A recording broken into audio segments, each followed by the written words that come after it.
Shrimati Nita century है।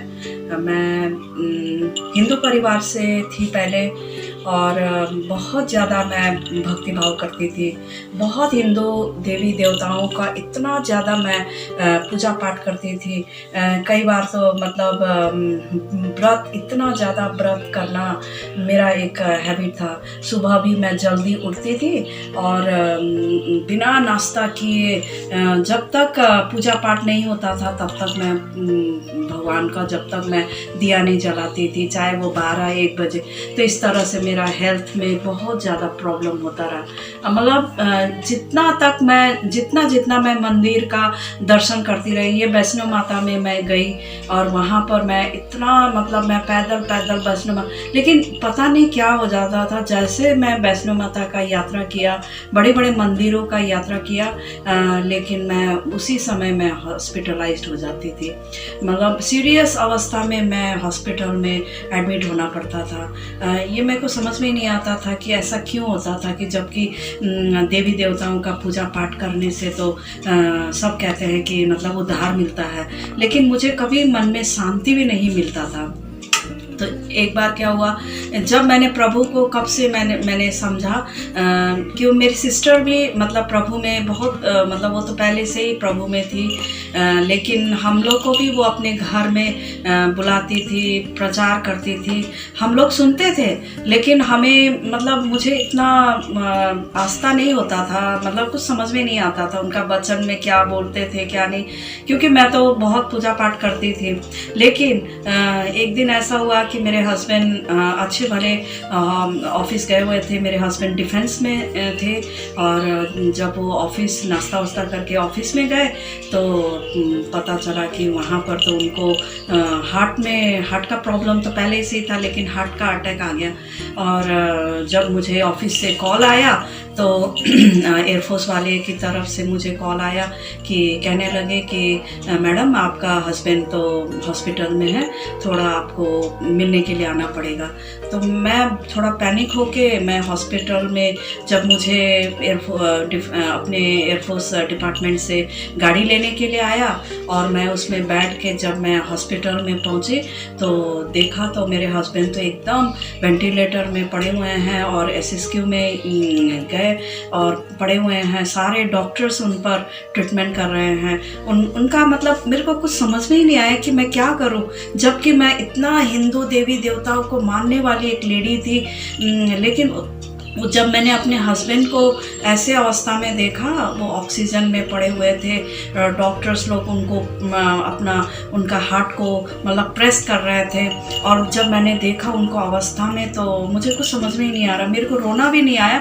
मैं सीधा वही हॉस्पिटल के कोने में जो लैब पड़ा हुआ था, लैब में जाके मैंने पैर बेंड करके मैंने तब यीशु को पुकारा। मैंने सुना हुआ था कि प्रभु एक मात्र परमेश्वर है जो कि मतलब किसी का भी प्रार्थना सुनते हैं। मैंने क्यों नहीं अपने देवी देवता हनुमान जी को क्यों नहीं पुकारा, क्यों अपने माता को नहीं पुकारा, लेकिन मुझे कुछ भी नहीं समझ में आया। और मैं जाके वहाँ पर बैठ के पैर बेंड करके, वहाँ लोग अपने टेस्ट वेस्ट करने के लिए लैब में आ जा रहे थे, लेकिन मैंने वो सब भी नहीं देखा और मैं पैर बेंड करके बैठ के प्रभु को इतना ज़्यादा मैंने पुकारना शुरू कर दिया। और मैंने आंख बंद करके फिर वहाँ से मुझे बुलाया गया। फिर मेरे हस्बैंड को एम्बुलेंस में बिठा के बड़े हॉस्पिटल में भेजा गया। मैं भी, लेकिन मेरे को कोई होश नहीं था कि कब मेरे हस्बैंड को स्ट्रेचर में लोगों ने बिठाया। डॉक्टर भी साथ में बैठे हुए थे, हाथ में मतलब उन्होंने उनका पल्स चेक कर रहे थे। पल्स तो एकदम ही ख़त्म ही हो गया था, वो एकदम पूरा मतलब कुछ था ही नहीं उनके शरीर में, पूरा ठंडा हो चुका था। और मैं वहाँ पर बैठी हुई थी, सारे स्टाफ लोग बैठे हुए थे, लेकिन मैं किसी की तरफ नहीं देख रही थी। सिर्फ मेरा आंखें प्रभु को ही पुकार रहे था कि प्रभु अगर आप हैं तो मेरे हस्बैंड को नया ज़िंदगी आप दे दीजिए, तब मैं सोचूंगी कि हाँ प्रभु आप हैं। तो ऐसे करके उनको सीधा ICU वार्ड में ले गए। ICU वार्ड में हमें घुसने नहीं दिया। तभी मैं वहाँ पर भी बाहर बैठ के सिर्फ प्रभु को ही पुकार रही थी। सारे स्टाफ लोग घेर के पूछ रहे थे, लेकिन मुझे कुछ समझ में ही नहीं आ रहा था कि मैं क्या जवाब दूँ। मेरा तो दिमाग में सिर्फ, मेरा दिलो दिमाग में सिर्फ मैं प्रभु यीशु को ही मैं पुकार रही थी।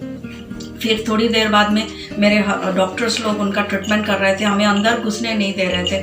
तभी ईसीजी हुआ, और जब ईसीजी हुआ, ईसीजी उन्होंने किया, उसके बाद में फिर एमआरआई करने के लिए लेके गए वैसे ही अवस्था में।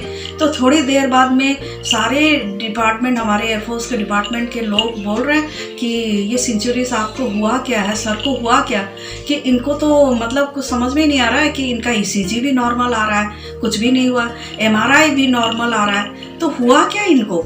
तब फिर थोड़ी देर बाद में डॉक्टर्स के पास में हमारे डिपार्टमेंट के लोग पूछ रहे थे कि उनका कैसा तबीयत है, लेकिन उनको वो बेहोश के हालात में थे। फिर थोड़ी देर बाद में मैं वहीं पर बैठ के प्रभु को ही पुकार रही थी। थोड़ी देर बाद में डॉक्टर ने हमें बुलाया, बोले कि आप मिल सकते हैं, आपके हस्बैंड को होश आ गया। तो हालेलुया, ये प्रभु का इतना बड़ा, मैं प्रभु को धन्यवाद करती हूँ। उसी समय मेरे हस्बैंड को होश आ गया बोल के हमें खबर मिला। फिर मैं अंदर तो हमें जाने नहीं दिया, वहाँ से उन लोगों को दूसरा सिविल हॉस्पिटल में उनका पूरा बॉडी चेकअप के लिए लेके गए। तब पता चला कि फिर वहाँ से जब वो वापस आए, पूरा दिन उनको पूरा होल बॉडी का स्कैनिंग और एमआरआई करके जब वो वापस आए, फिर डॉक्टर ने जब रिपोर्ट देखा तो आप विश्वास नहीं करेंगे कि मेरे हस्बैंड को कुछ भी मतलब वहाँ पर कोई एक चीज़ भी उनको नहीं आया। तो डॉक्टर भी हैरान हुआ, ये मिराकल कैसे हो गया। हालेलुया, ये प्रभु का ही कृपा है कि उनको ये नया जीवन प्रभु ने दिया। उसके बाद में दूसरे दिन उस दिन तो मैं मेरे हस्बैंड को छोड़ के जब मैं घर चली गई, फिर दूसरे दिन मैं आईसीयू वार्ड में मिलने के लिए सुबह सुबह गई। तो सिस्टर ने बताया कि आपके हस्बैंड को तो वहाँ पर से जनरल वार्ड में शिफ्ट कर दिया गया। और जब मैं हस्बैंड से मिलने गई तो मेरे हस्बैंड तो एकदम आराम से बैठ के आराम से वो बोल रहे थे, बातें कर रहे थे दूसरे पेशेंट के साथ में। मैं फिर वहाँ उनके साथ में जाके मेरे आंखों में इतना आंसू आ गया। प्रभु आप हैं, आप एकमात्र परमेश्वर है कि जो कि हमारी प्रार्थना को आप सुनते हैं। धन्यवाद पिता परमेश्वर कि आपने मेरे हस्बैंड को नया जीवन दिया। इस तरह से उन्होंने मेरे हस्बैंड को नया जीवन। इसके बाद में हम दोनों हस्बैंड वाइफ ने पूरा हिंदू पूजा पाठ को छोड़ के हम लोगों ने दोनों ने ईस्टर के दिन में लास्ट ईयर 2019 को हम लोग दोनों ने घुटने में बैठ के हम लोगों ने प्रभु को ग्रहण किया। उसके बाद में फिर जब से हम लोग को इतना शांति मिला। अभी 2020 को ही हम लोग दोनों ने बैप्टिज्म लिया। उसके बाद में मैं पहले बहुत बीमार रहती थी। मेरा ये डिफेंस का जो हॉस्पिटल है मेरा कभी नहीं छूटता था। इतना मेरे शरीर में 8 ऑपरेशन हो चुका था। लेकिन अब जब से मैंने प्रभु को ग्रहण किया, प्रभु को अपनाया, जब से हम लोग ने प्रभु को विश्वास किया, आप लोग विश्वास नहीं करेंगे कि मेरा दवाई छूटता चला गया, मेरा हॉस्पिटल जाना बंद हो गया। मैं अपने आप को इतना मतलब फ्रेश महसूस करती हूँ कि मुझे प्रभु ने इतना मतलब शक्ति और सामर्थ्य शक्ति से भर दिया। प्रभु आपका लाख लाख करोड़ों धन्यवाद। मैं कैसे आपको धन्यवाद करूं।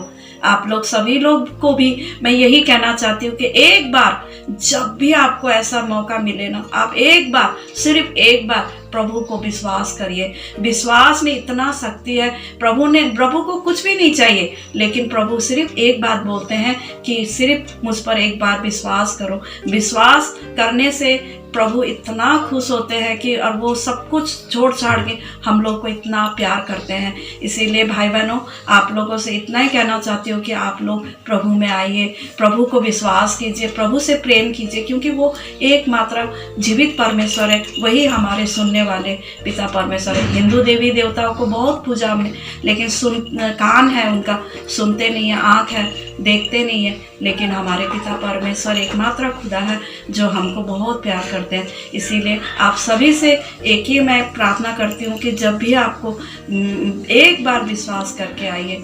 मैं यही कहते हुए मैं आपसे अनुरोध करती हूँ। धन्यवाद। आमीन।